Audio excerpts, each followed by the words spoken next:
fait, les animaux utilisent 70% de la surface agricole de la planète. La moitié de cette surface correspond à des zones qui ne sont pas cultivables, qui sont couvertes de prairies, et seuls les ruminants et les chevaux peuvent l'utiliser. Donc là, il n'y a vraiment pas de compétition.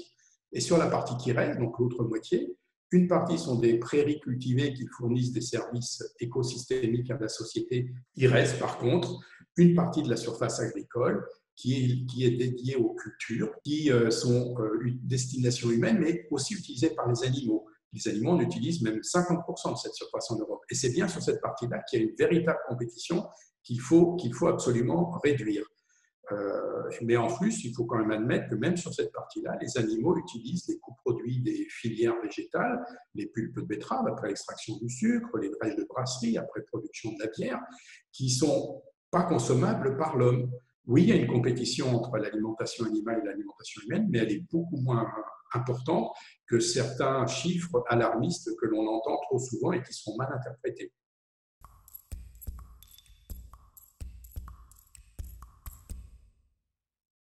On dit toujours qu'il faut beaucoup plus de protéines végétales que pour faire 1 kg de protéines animales, mais il faut aussi retirer dans cette protéine végétale consommée par les animaux ce qui n'est pas consommable par l'homme.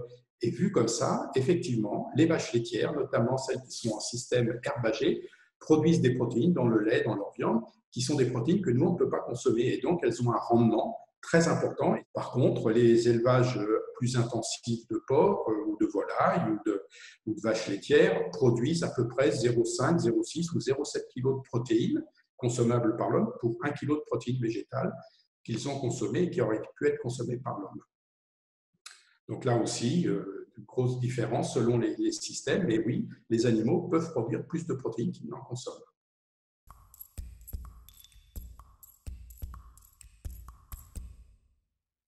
Il faut aussi considérer d'autres aspects comme les pollutions locales qui sont liées à des excès d'azote, les nitrates, et les phénomènes d'algues vertes sont bien connus en France, en Bretagne.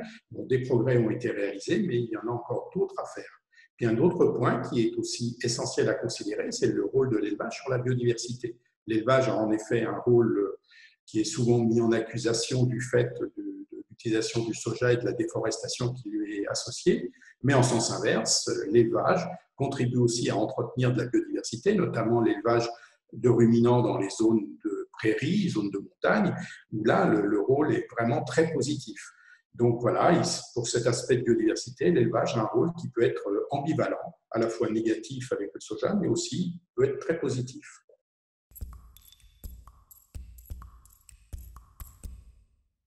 On ne peut pas imaginer un système alimentaire durable sans élevage. D'abord parce que d'un point de vue nutritionnel, on a besoin d'une diversité d'aliments, dont des produits animaux, pour des apports nutritionnels équilibrés. L'élevage intervient dans le recyclage des biomasses végétales et notamment, il recycle dans la chaîne alimentaire des biomasses que l'homme ne peut pas consommer. Et en gros, il faudrait plus de surface pour nourrir une population végane qu'une population qui mangerait à peu près 20 grammes de produits animaux par jour.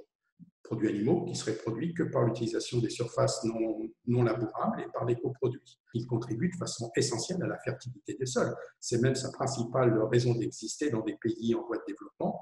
Une meilleure utilisation des effluents permettrait de réduire les engrais azotés et donc d'être plus durable.